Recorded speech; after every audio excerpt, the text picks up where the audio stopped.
Kepala Otorita IKN memastikan investor dari 16 negara telah menyampaikan minatnya untuk berpartisipasi dalam pembangunan IKN. Minat investasi tersebut termuat dalam 167 letter of interest yang kini tengah masuk proses seleksi oleh pihak otorita. Kepala Otorita Ibu Kota Nusantara Bambang Susantono mengungkapkan bahwa pihaknya telah menerima ratusan minat investasi di IKN yang termuat dalam 167 letter of interest dari 16 negara. Kepala Otorita IKN membuka data tersebut dalam rapat bersama Komisi 2 DPR RI.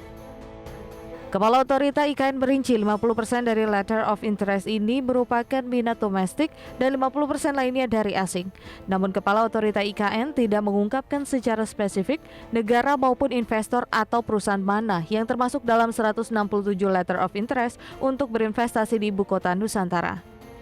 Untuk investasi, ini juga kami menerima cukup banyak letter of interest, 167 letter of interest, dari sekitar 16 negara dan 50% dari letter of interest ini domestik, 50% lainnya adalah dari asing, dan itu tentu kami sekarang dalam proses untuk menseleksi mana saja yang memang sesuai dan kemudian juga serius di dalam mengajukan permohonan untuk ikut membangun di IKN Nusantara.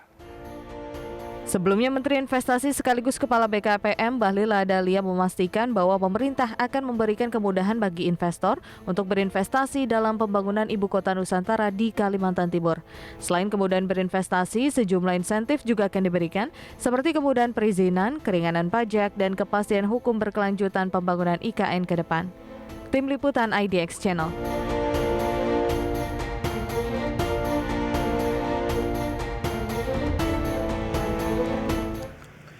Ya, tak hanya mengungkapkan ratusan minat investasi dalam rapat dengar pendapat dengan Komisi 2 DPR, Kepala Otorita Ibu Kota Nusantara bahkan menyatakan akan ada investor yang melakukan groundbreaking proyek di IKN dalam beberapa bulan ke depan. Kendati demikian, pihak otorita belum mengungkapkan secara detail bentuk proyek yang akan dibangun dan pihak investor swasta mana yang dimaksud.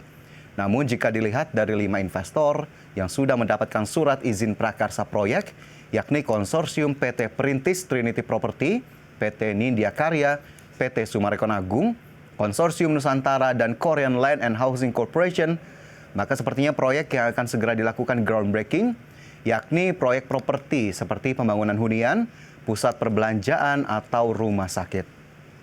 Sementara itu, berbicara soal investor asing di proyek IKN, pihak otorita juga belum membuka secara rinci negara mana saja yang sudah menyampaikan minat investasinya di proyek IKN. Namun satu negara, yakni Singapura, dapat dipastikan menjadi salah satu dari 16 negara yang tertarik untuk berinvestasi di IKN. Hal tersebut diketahui dari pernyataan resmi yang diungkapkan oleh Presiden Joko Widodo dan Perdana Menteri Singapura Lee Hsien Loong dalam pertemuannya di Jakarta beberapa waktu lalu. Dan berikut pernyataan dari kedua kepala negara selengkapnya. Selain itu, saya menyambut baik beberapa hasil leaders retreat ini. Yang pertama, besarnya minat investor Singapura terhadap pembangunan IKN Nusantara. Yang kedua, kesepakatan untuk meningkatkan investasi di bidang energi baru terbarukan yang antara lain akan digunakan untuk pemenuhan energi kedua negara. Secara keseluruhan dalam pertemuan kali ini terdapat 20 letter of intent minat swasta Singapura untuk berinvestasi di IKN Nusantara, kemudian 9 MOU B2B di bidang healthcare dan digital, dan 7 MOU G2G antara lain di bidang energi, kesehatan. One of the MOUs today covers collaboration on knowledge sharing, capacity building and research to support the planning and development of Nusantara as a smart and sustainable city. And there have also been expressions of interest from our private sector in the project, and I told President Jokowi we look forward to the forum which he is planning in May for investors to show them what Nusantara offers and to interest them in the project. And we will encourage Singaporean entrepreneurs and companies to participate in this. Dan pemirsa, mengingat besarnya kebutuhan dana pembangunan IKN yang mencapai 466 triliun rupiah hingga 2045, di mana 80% dari pendanaan akan berasal dari swasta dan sisanya atau 20% dari APBN, maka upaya menjaring investasi untuk proyek IKN pun terus dilakukan. Ya, upaya berburu investor digalakkan oleh berbagai kementerian dan lembaga, termasuk salah satunya Kementerian Perhubungan. Dalam upaya menjaring investor ke IKN, Menteri Perhubungan mengungkapkan bahwa banyak investor masih membutuhkan waktu dalam mengkaji aspek-aspek yang potensial untuk diinvestasikan. Hal tersebut diketahui setelah Menhub menawarkan investasi transportasi di IKN Nusantara ke beberapa investor potensial seperti Jepang, Korea, dan India. Dalam upayanya, Menhub menawarkan sejumlah proyek potensial untuk investasi di IKN, yakni pengadaan bandara VIP, penggunaan bus listrik, hingga kereta api. Tak hanya Kementerian Perhubungan, pemirsa, Kementerian PUPR juga berupaya menggait investor dan mitra bisnis dari Jepang untuk berpartisipasi dalam mega proyek IKN melalui skema KPBU untuk berbagai proyek pengadaan infrastruktur.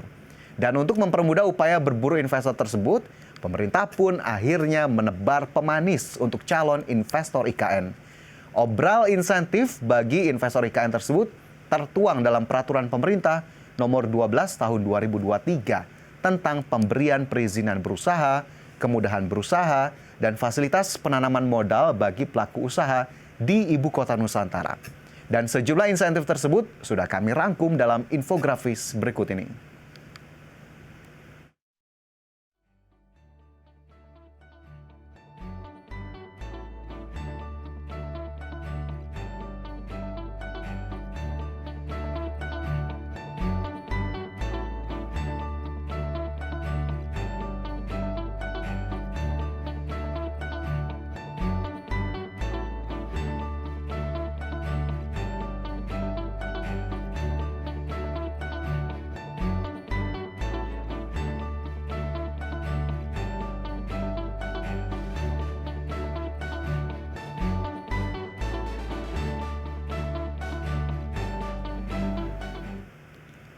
Ya, sesuai Peraturan Pemerintah Nomor 12 Tahun 2023, beberapa insentif yang diberikan bagi investor IKN diantaranya izin berusaha hingga puluhan tahun, pembebasan pajak penghasilan badan sampai 100%, hingga mengizinkan pekerja asing tinggal di IKN sampai 10 tahun. Dan jika kita gali satu persatu, pemirsa, misalnya untuk hak guna usaha, pemerintah memberikan izin perpanjangan hingga 190 tahun yang dibagi dalam 2 tahap, yakni pertama 95 tahun dan dapat diperpanjang 95 tahun lagi. Kemudian hak guna bangunan sampai dengan 80 tahun dan bisa diperpanjang sesuai dengan perjanjian yang disepakati antara pelaku usaha dan pemerintah. Selain itu, pemerintah menjanjikan perusahaan asing yang mau memindahkan kantornya ke IKN akan dapat insentif berupa pembebasan PPh badan hingga 100%. Insentif pajak pun juga diberikan bagi perusahaan melalui pembebasan pajak penghasilan pasal 21 bagi para pekerja yang akan ditanggung pemerintah.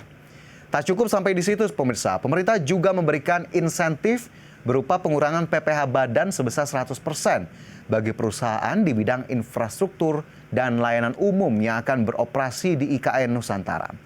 Dan pada akhirnya, sejumlah insentif atau dukungan pemerintah tersebut kita harapkan mampu mendorong partisipasi investor demi pembangunan IKN yang berkualitas, mampu menjadi penggerak ekonomi Indonesia, dan tentunya sebagai simbol identitas nasional.